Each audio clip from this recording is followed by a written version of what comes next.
Thank you for listening. I'm Wendy Carrillo. To learn more about the Knowledge is Power program, visit power106.com and be sure to follow me on Twitter at Wendy Carrillo, where I will post the links to the podcast of this show. Los Angeles is ready for a new mayor. After 8 years as mayor of the city of Los Angeles, Antonio Villaraigosa is terming out, which means that Los Angeles has an opportunity to elect someone new, someone whom they believe will lead the second largest city in the country onto greener pastures. After a primary election in March where only the top two candidates remained, this upcoming Tuesday, May 21st, is the general election where only one will come out as victorious. In one corner, we have Wendy Greuel, current city controller, former city councilwoman and business executive, and according to her website, Wendy Greuel is running for mayor to get our city back on track. Wendy wants to create a sustainable city with a thriving economy, great public schools, and a seamless transportation system. If elected, Wendy will be the first woman elected mayor in the city's history.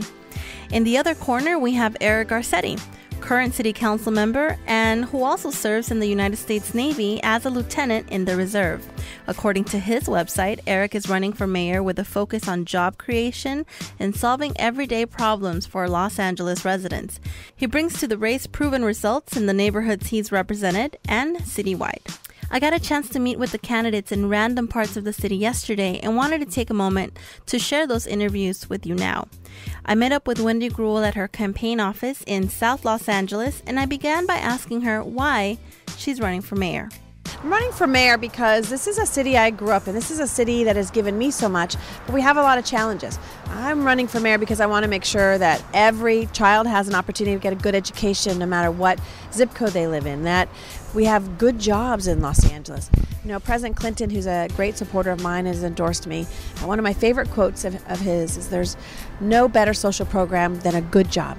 That's what we need to do in Los Angeles, and particularly in South LA and across East LA, all over, which is create good jobs. So I'm running for mayor to roll up my sleeves, make sure we have a city that we can be proud of, and make sure that Los Angeles is one of those cities that people can achieve their hopes and dreams. What's one of your favorite places in Los Angeles? Why do you love to call it home?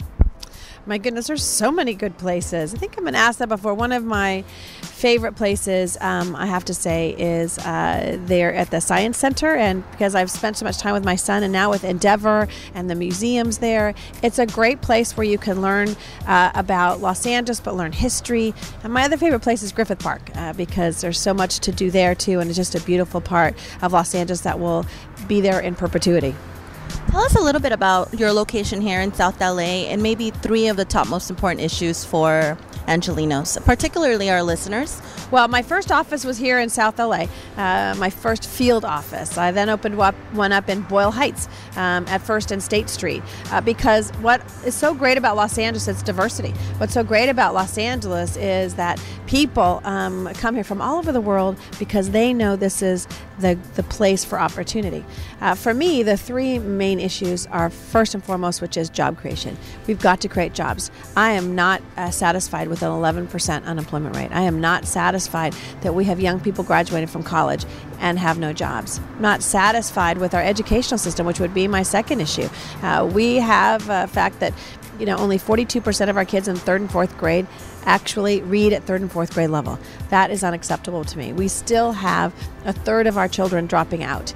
I'm going to be the mayor that's going to continue to focus on education, and it's personal to me. It's not political. My son goes to LA Unified School District. He's in fourth grade. I went to LA Unified School District schools. This is the foundation of what we need to see in Los Angeles as a good educational system in our future.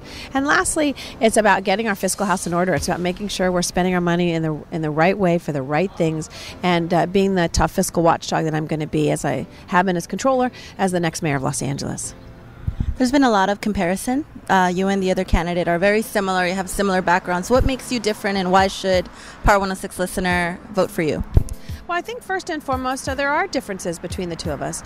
I have a variety of experiences. I had the opportunity to work for Mayor Tom Bradley for 10 years. I worked for Henry Cisneros and President Clinton for 4.5, working on housing and homelessness, not only across the country, but here in Los Angeles, making sure we have good, affordable housing. And I worked in our iconic entertainment industry, DreamWorks movie studios, making sure that we're creating those good jobs. We have different experiences. I've also been someone who has managed, who has led Los Angeles in a way that's going to go forward. I run a department. I have the leadership skills to make sure that Los Angeles is going to be able to achieve in the future the things that we want to be able to do.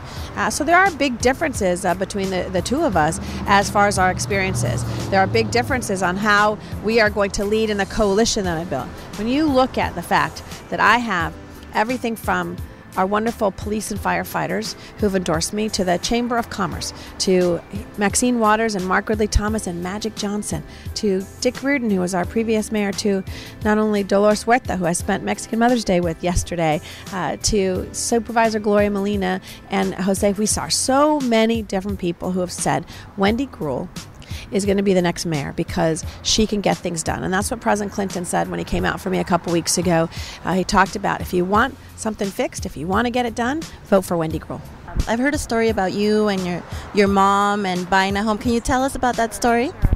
And it goes to the point you asked about, people think Eric and I are very similar in our backgrounds. And in fact, there was an LA Times story yesterday that talked about the difference between our backgrounds and where we came from and what we're doing today in our lives.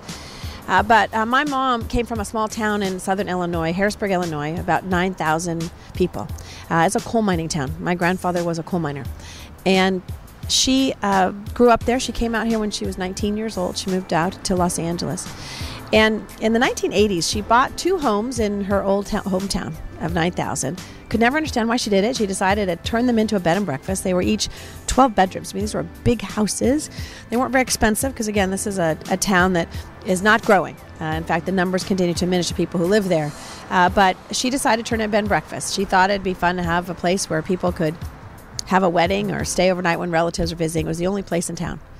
And a month before she died, suddenly she told me a story about the fact that she had bought these homes for a specific reason. And I said, well, what's that reason, Mom? She says, well, when I was 10 years old, she said, I went uptown to these homes. She says, we were from the wrong side of the tracks, but this was Halloween. We went uptown. I knocked on the door, trick or treat. She was with her little sister, and they slammed the door in her face. And they said, we don't give to your kind. And she vowed at 10 years old that one day she would own those homes and she would prove to them that she had made something of herself. And when I stand here today and think I could be not only the most qualified, but the first woman mayor, I think about what my mom did to struggle and my mom did to prove to people that she could make something of herself. She's done that, and she's made sure that I could do the same. After my interview with Wendy Greuel, I went all the way to West Los Angeles at a campaign stop for Eric Garcetti and had a chance to catch up with him. My first question was also asking him why he's running for mayor. Running for mayor because I love this city. I'm a 4th-generation product of it. I've seen a kind of a streak of stubborn idealism in myself that believes that our best days are still ahead. And I have a proven track record in my own district of turning around neighborhoods, bringing jobs, seeing kind of opportunity and hope come back to them. And I want to do that citywide for this entire city. What are the top 3 issues that you think are most important to Angelenos and why Power 106 listeners would want to vote for you? I think people want government to work. They want it to take care of their problems, fix their streets, make traffic have less of an impact in our lives, improve a school. My top 3 focuses are the same. It's going to be on jobs, jobs, jobs. It's going to be on employment, especially among African American and Latino youth. We have too few people who can find jobs, and for many of our older residents, they've been out of a job too long. I'm number 1 in job growth in my district. One of the poorest districts in the city. I represent kind of Hollywood, Silver Lake, Echo Park, all the areas between downtown and Hollywood. And in the midst of a recession, we've been number 1 in job growth. And that's the kind of focus I want to take citywide, because everything else I want to do, safe streets, having a clean city, having a public transportation system, all of that comes from whether or not people are working and there's a good middle-class tax base. So really, the reason why your listeners should care is because I have the record of bringing jobs back. I'm going to do that for LA. I'm going to make sure that our best days are ahead of us. What are some of your favorite places in LA? You're an Angeleno, I'm an Angeleno. It's so huge, so big, so many things to do. What are some of your favorites? Oh, I love this entire city. My grandparents grew up on the east side. My dad grew up in South LA.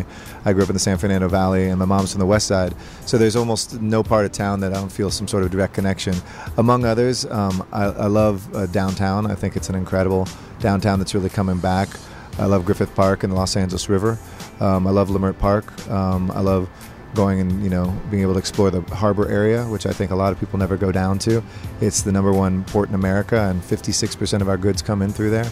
But, get me a good music club, get me a good art opening, or a beautiful park. I love going up to Kenneth Hahn Recreational Center and seeing that view of downtown from South LA.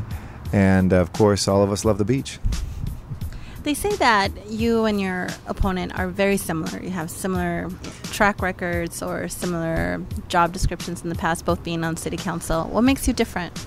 Well, 3 things make me different, and I have a lot of respect for my opponent. We've been friends, and sure we'll be friends again after all of this. But, I think it's probably not the high point of our friendship after a few weeks of attack ads leveled against me. But I know that she's in it for the right reasons. But we are different. I have a real record of neighborhood turnaround that she doesn't have. You can see it with your eyes. Hollywood is a totally different place than it was 12 years ago. We cut violent crime by 2/3. We tripled the number of parks, doubled the number of schools, invested in young people and brought jobs there. So neighborhood turnaround is one difference between the two of us. Second, I'm comfortable making tough decisions. And whether it was when we faced the financial crisis from the recession, I jumped into making sure we had a balanced budget. We had to do pension reform in a respectful and tenacious way with our unions, and we were able to do that at the table. She kind of stood by the sidelines or ran for the hills, whether it's that, whether it's turning around Hollywood, whether it's, putting out there what we do on LAX right now, where I've taken a position and she hasn't. I think I'm much more comfortable with difficult decisions than she is. And third, I've run a campaign that I'm very proud of. I think, we saw in the first round a lot of personal attacks. I think it's fair for people to criticize. That's a part of campaign. We've done that in places that I have a difference, or the media has pointed out something that seems to not ring true with Ms. Greuel. But I've never attacked her character. She went after Jan Perry, attacking her for a bankruptcy caused by her ex-husband's business. I thought that was reprehensible, one woman doing to another. And right now, the personal attacks she's had as well on me. I'm very proud of the campaign I've run. So I think you campaign the way you're going to govern, and that's a big difference too.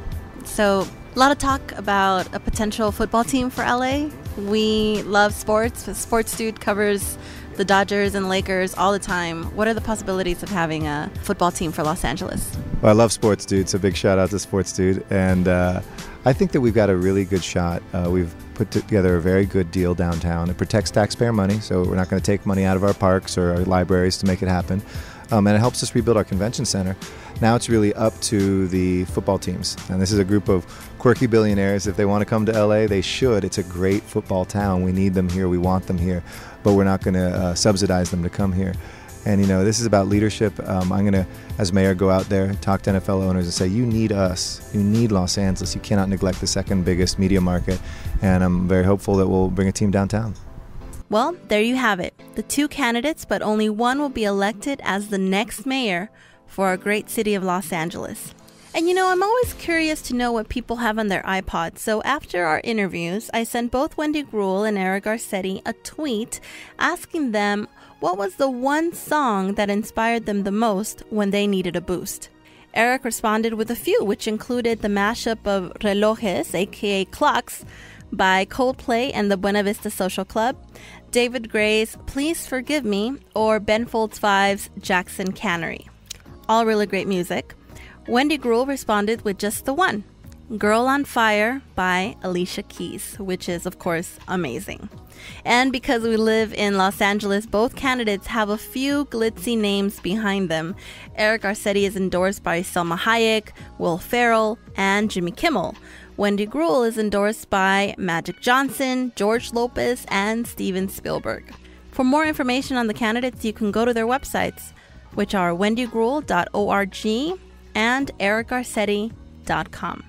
The election is Tuesday, May 21st. If you have already received your ballot in the mail, it is highly recommended that you send it in prior to Wednesday, May 15th. Or simply walk it into your polling location and cast your vote. If you don't know your polling location, you can call 1-800-994-8683. That's 1-800-994-8683, or go to lavote.net for more information. Because it's Mother's Day, I wanted to wish you all a very happy Mother's Day, to all the beautiful moms out there holding it together for their kids every day. And a special shout out to all the single dads that also take on both roles. And to my mom and grandmother, I love you both and thank you for inspiring me to always be amazing. I'm Wendy Carrillo. Thanks for listening, and be sure to catch the links to the show on my Twitter at Wendy Carrillo.